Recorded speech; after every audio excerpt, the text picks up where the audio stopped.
একদিকে Russia Ukraine, অপরদিকে Iran, Israel, যুক্তরাষ্ট্র, ইয়েমেন, লেবানন জুড়ে চলছে তৃতীয় বিশ্বযুদ্ধের উত্তেজনা। আর এরই মধ্যে আমাদের হাতে এসেছে গুরুত্বপূর্ণ আপডেট আন্তর্জাতিক সংবাদ। শুরুতেই থাকছে ইরানের পারমাণবিক অবকাঠামোতে হামলার পরিকল্পনা বাতিল করেন ইসরায়েল।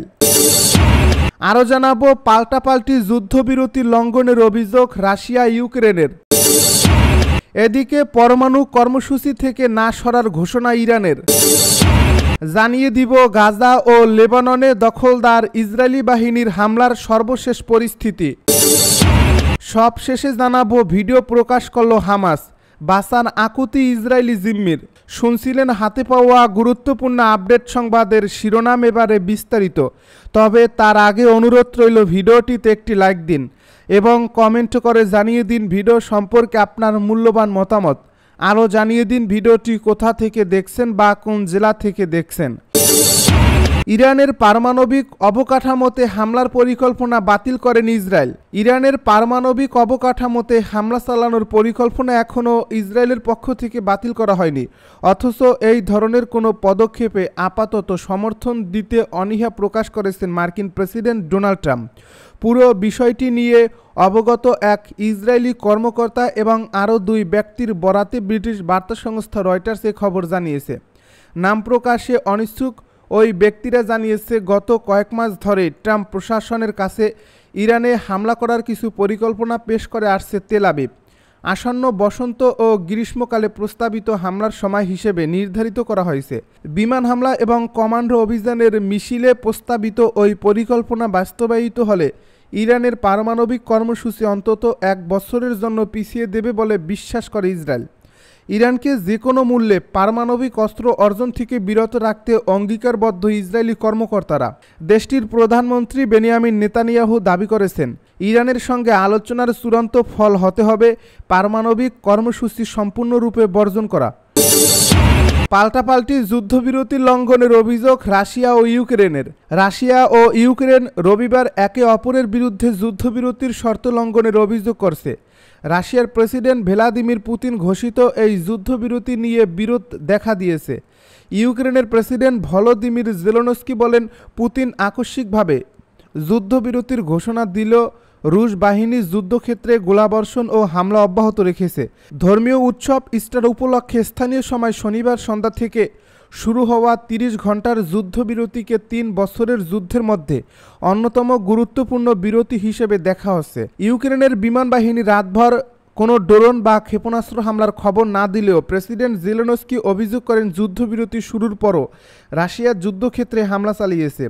অন্যদিকে রাশিয়ার প্রতিরক্ষা মন্ত্রণালয় জানিয়েছে, তারা ইউক্রেনের হামলা প্রতিহত করছে এবং কিয়েভ শত শত ড্রোন ও গোলাবারুদ নিক্ষেপ করছে, যার ফলে বেসামরিক হতাহতের ঘটনা ঘটেছে। তারা আরও বলেছে, ইস্টারের যুদ্ধবিরতি ঘোষণার পরও ইউক্রেনীয় সেনারা রাতে দোনেতস্ক অঞ্চলে আমাদের অবস্থানে হামলার চেষ্টা চালিয়েছে। রাশিয়ার সীমান্তবর্তী বেলগোরদ অঞ্চলের গভর্নর ভিয়াসে শিলাপ গিলাতকভ বলেন, এক ড্রোন হামলায় 1 নারী ও 2 শিশু আহত হয়েছে। পাশাপাশি রাশিয়ার দখলে থাকা দোনেতস্ক অঞ্চলের গোরল ভকা শহরের রুশ নিয়োজিত মেয়র ইভান পিরিখোতকো জানান, সেখানে 2 বেসামরিক নাগরিক আহত হয়েছে, তবে তিনি বিস্তারিত আর কিছু জানাননি। ইউক্রেন রবিবার শত শত হামলা ও ড্রোন উৎক্ষেপণের মুখে পড়েছে জানিয়ে জেলেনস্কি বলেন, ইউক্রেনীয় সেনাবাহিনী সম্পূর্ণভাবে রাশিয়ার মতোই প্রতিক্রিয়া দেখাবে এবং তা অব্যাহত থাকবে। অন্যদিকে রাশিয়ার প্রতিরক্ষা মন্ত্রণালয় দাবি করেছে, তাদের সেনারা যুদ্ধবিরতির শর্ত কঠোরভাবে মেনে চলছে। পরমাণু কর্মসূচি থেকে না সরার ঘোষণা দিল ইরান। ইরানের আইন ও আন্তর্জাতিক বিষয়ক উপপররাষ্ট্রমন্ত্রী কাজেম ঘারিবাবাদি দেশটির ইউরেনিয়াম সমৃদ্ধ করার অধিকারের বিষয়টি পুনর্ব্যক্ত করেছেন। তিনি বলেছেন, বিষয়টি যুক্তরাষ্ট্রের সাথে পরোক্ষ আলোচনায় একটি লাল রেখা। ঘারিবাবাদি রবিবার ইরানের সংসদের জাতীয় নিরাপত্তা ও পররাষ্ট্র নীতি কমিশনের এক সভায় এই মন্তব্য করেন, যেখানে তিনি আগের দিন ইতালির রোমে অনুষ্ঠিত তেহরান ওয়াশিংটন দ্বিতীয় দফার পরোক্ষ আলোচনা সম্পর্কে আইন প্রণেতাদের অবহিত করেন। কমিটির মুখপাত্র ইব্রাহিম রেজাই বলেছেন, ঘারিবাবাদি আলোচনার বিষয়বস্তু বিস্তারিত বর্ণনা করার জন্য অধিবেশনে উপস্থিত ছিলেন এ বৈঠকে ঘারি বাবাদি জানিয়েছেন, ইরান আবারও জোর দিয়ে বলছে যে ইসলামী প্রজাতন্ত্র পারমাণবিক অস্ত্র তৈরি করতে চাইছে না এবং দেশের পারমাণবিক কার্যক্রম সম্পূর্ণ শান্তিপূর্ণ। তিনি আরও বলেন, আলোচনার অন্যতম প্রধান বিষয় ছিল মার্কিন কংগ্রেস কর্তৃক জারি করা নিষেধাজ্ঞা এবং মার্কিন প্রেসিডেন্ট ডোনাল্ড ট্রাম্প কর্তৃক স্বাক্ষরিত নির্বাহী আদেশসহ নিষেধাজ্ঞাগুলো সম্পূর্ণ প্রত্যাহার করা। তিনি আরও বলেছেন, নিষেধাজ্ঞা অপসারণ অবশ্যই পুঙ্খানুপুঙ্খ এবং কার্যকর হতে হবে, কেবল প্রতীকী ইঙ্গিত হিসেবে কাজ না করে ইরানি জাতির জন্য বাস্তব অর্থনৈতিক সুবিধা নিশ্চিত করবে সেই নিশ্চয়তা দিতে হবে। গাজা ও লেবাননে দখলদার ইসরায়েলি বাহিনীর হামলার সর্বশেষ পরিস্থিতি। ইসরায়েলি বাহিনীর হামলায় গাজা উপত্যকায় ৩২ জন এবং লেবাননে ২ জন নিহত হয়েছেন। অন্যদিকে যুক্তরাষ্ট্র ইয়েমেনের একটি বাজারে বিমান হামলা চালিয়ে হত্যা করেছে অন্তত ১২ জনকে। এদিকে গাজায় গত মাসে ১৫ জন জরুরি স্বাস্থ্যকর্মীর মৃত্যু নিয়ে ইসরায়েলি সেনাবাহিনীর তদন্তে বলা হয়েছে হত্যার প্রমাণ মেলেনি, তবে ফিলিস্তিন রেড ক্রিসেন্ট এ দাবি প্রত্যাখ্যান করে জাতিসংঘের মাধ্যমে একটি স্বাধীন তদন্তের আহ্বান জানিয়েছে। গাজার স্বাস্থ্য মন্ত্রণালয়ের তথ্য অনুযায়ী ইসরায়েলি অভিযানে গত ১৮ মাসে গাজায় ৫১,২০১ জন ফিলিস্তিনি নিহত হয়েছেন এবং আহত হয়েছেন ১,১৬,০০০-এরও বেশি মানুষ। গাজা সরকারের গণমাধ্যম অফিসের হালনাগাদ তথ্যে বলা হয়েছে, ধ্বংসস্তূপের নিচে চাপা পড়ে থাকা বহু মানুষ নিখোঁজ হওয়ায় প্রকৃত মৃতের সংখ্যা ৬১,৭০০ ছাড়িয়ে গেছে বলে ধারণা করা হচ্ছে।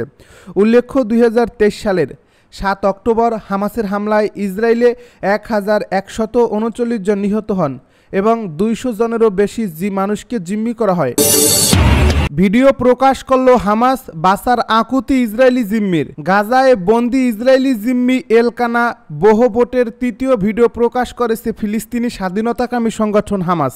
এতে তাকে একটি মক টেলিফোন কলে নিজের পরিবারের উদ্দেশ্যে কথা বলতে এবং সে তাদের কাছে ফিরে যাওয়ার স্বপ্ন দেখে বলতে শোনা গেছে।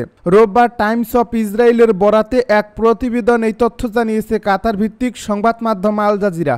এ ভিডিওতে এলকানা বোহবোট বলেছেন, আমার জন্য সব কিছু করতে থাকো। তিনি আরও বলেন, তিনি রাষ্ট্রের কাছে আবেদন করেছেন, সরকারের কাছে আবেদন করেছেন, সকলের কাছে আবেদন করেছেন। এই জিম্মে আরও বলেছেন, তার স্বাস্থ্য ভালো নেই, আমি ভয় পাচ্ছি যে মারা যাব। হামাস ভিডিওটি এমন সময়ে প্রকাশ করল যখন তারা ইসরায়েলের অস্থায়ী যুদ্ধবিরতির প্রস্তাব প্রত্যাখ্যান করার পর নেতানিয়াহু ইসরায়েলি বাহিনীকে হামাসের উপর চাপ বাড়ানোর নির্দেশ দিয়েছেন। হামাস বলেছে, গাজায় যুদ্ধবন্ধের বিনিময়ে তারা অবশিষ্ট বন্দীদের একবারে মুক্তি দিতে ইচ্ছুক। গাজায় এখনও প্রায় ৫৯ জিম্মি রয়েছে, তাদের মধ্যে প্রায় ২৪ জন এখনও জীবিত বলে ধারণা করা হচ্ছে। ২০২৩ সালের ৭ অক্টোবর দক্ষিণ ইসরায়েলে হামলা চালায় ফিলিস্তিনি প্রতিরোধ আন্দোলন হামাস। এতে নিহত হন কমপক্ষে ১২০০ জন, পাশাপাশি আরও ২৫১ জনকে জিম্মি করে নিয়ে যায় তারা। হামাসের এই হামলার প্রতিবাদে ওই দিন থেকেই গাজায় অভিযান শুরু করে ইসরায়েলি সেনাবাহিনী। এতে নিহত হয়েছেন ৫১,০০০-এরও বেশি মানুষ।